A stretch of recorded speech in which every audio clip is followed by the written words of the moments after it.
जय हिंद एवरीवन।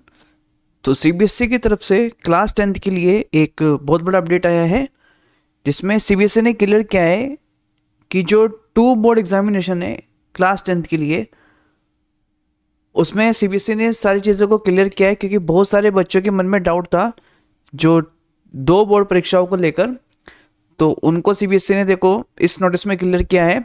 तो सीबीएसई ने देखो क्या क्या क्लियर किया है, मैं आपको इस नोटिस को डिटेल में समझाऊंगा। तो यहाँ पे देखो सब्जेक्ट क्या है कि 2 board examination in class 10 from 2026 clarification.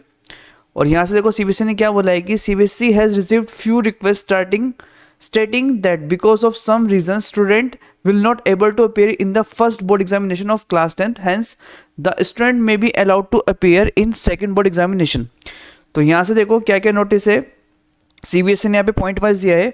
तो फर्स्ट पॉइंट में देखो सीबीएसई ने क्या बोला है, देखो यहाँ पर क्लियर नोटिस है कि it is mandatory for all the student to appear in the first board examination. तो यानी कि जो फर्स्ट बोर्ड एग्जामिनेशन है उसमें सबके लिए क्या होगा, यहाँ पर देखो मैंडेटरी है यहाँ पर प्रेजेंट होना, ठीक है। तो यानी कि सभी बच्चे फर्स्ट जो बोर्ड एग्जाम है यहाँ पर फर्स्ट बोर्ड एग्जाम देंगे, किसी बच्चे के लिए ऑप्शन नहीं है कि फर्स्ट बोर्ड एग्जाम ना दें और सेकंड बोर्ड एग्जाम दें। फिर सेकंड पॉइंट क्या बोला है, देखो कि all passed and eligible student will be allowed to improve their performance in any of 3 subjects out of science, maths and social science and language subject।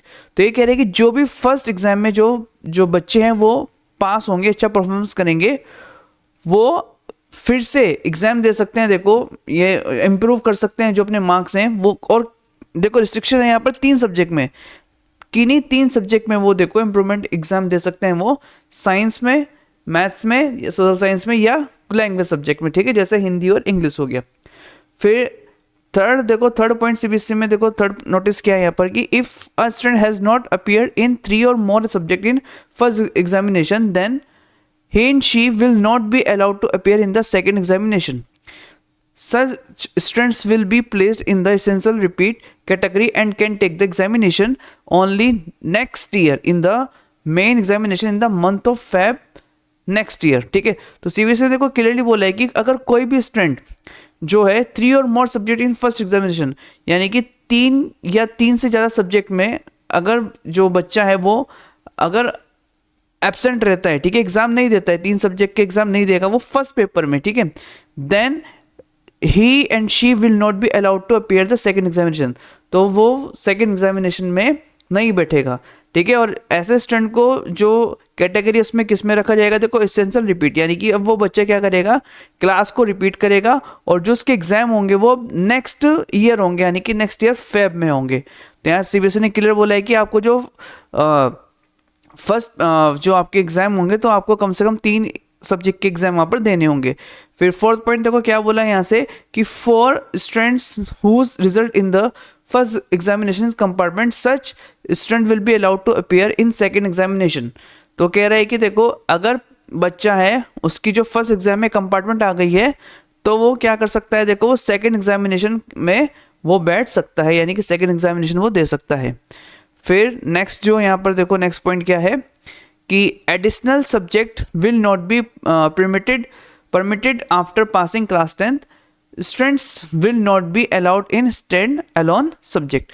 तो यानी कि देखो जो बच्चा है, जो फिफ्थ पॉइंट में क्या कह रहा है वो कि यहाँ पे जो भी बच्चे का क्या होगा, देखो जो एडिशनल सब्जेक्ट होगा, ठीक है, एडिशनल सब्जेक्ट में बैठने की उसको देखो अलग से जो है, मतलब कि ये नहीं होगा कि बच्चा जो है सिर्फ एडिशनल सब्जेक्ट का एग्जाम दे रहा है तो अलग से एडिशनल सब्जेक्ट में बैठने की उसको क्या है, देखो यहाँ पर अनुमति नहीं दी जाएगी, ठीक है ना।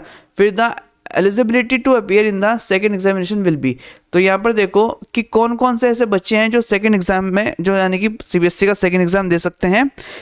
यहाँ पर देखो क्लियरली बताया है कि देखो फर्स्ट पॉइंट क्या है कि improvement category up to 3 main subject, यानी कि किन्हीं 3 सब्जेक्ट उसको लगता है कि बच्चे को कि उसके मार्क्स कम आए हैं तो वो किन्हीं 3 सब्जेक्ट में एग्जाम दे सकता है, इंप्रूवमेंट एग्जाम दे सकता है अपने मार्क्स को सुधारने के लिए। फिर सेकंड पॉइंट क्या बोले, देखो फर्स्ट थर्ड चांस कंपार्टमेंट, ठीक है। तो यानी कि वो क्या बोल रहा है कि देखो जिसकी कंपार्टमेंट आई है, ठीक है, तो कंपार्टमेंट में क्या कंपार्टमेंट के लिए वो एग्जाम दे सकता है। और सी पॉइंट क्या देखो, कंपार्टमेंट या इम्प्रूवमेंट। जो बच्चे की कंपार्टमेंट आई है वो सेकंड एग्जाम दे सकते हैं, और जो बच्चे चाहते हैं कि उनके और अच्छे मार्क्स आए, यानी कि और अच्छे मार्क्स इंप्रूव हो, वो ये एग्जाम दे सकते हैं। और जो लास्ट पॉइंट है देखो कि improvement for the student pass by the replacement of the subject. ठीक है, तो यानी कि जो यहाँ पर जो इम्प्रूवमेंट देंगे बच्चे, ठीक है, वो किस एग्जाम के बेस पर देंगे, जो उन्होंने पहला एग्जाम दिया है उसके बेस पर वो एग्जाम देंगे। यानी कि जैसे मैथ्स फर्स्ट में अगर मैथ्स दिया था, ठीक है, तो दोबारा वो मैथ्स में इंप्रूवमेंट दे सकते हैं, और वो मैथ्स के रिप्लेसमेंट में एग्जाम होगा। ठीक है, तो ये सीबीएसई ने यहाँ पर देखो सारे पॉइंट को क्लियर किया है। अगर किसी को देखो कोई भी अगर डाउट हो इन पॉइंट्स में, तो कमेंट बॉक्स में लिख सकता है। और अगर आपको देखो इन्फॉर्मेशन पसंद आई हो तो आप लाइक करें, शेयर करें और सब्सक्राइब करें। Thank you so much.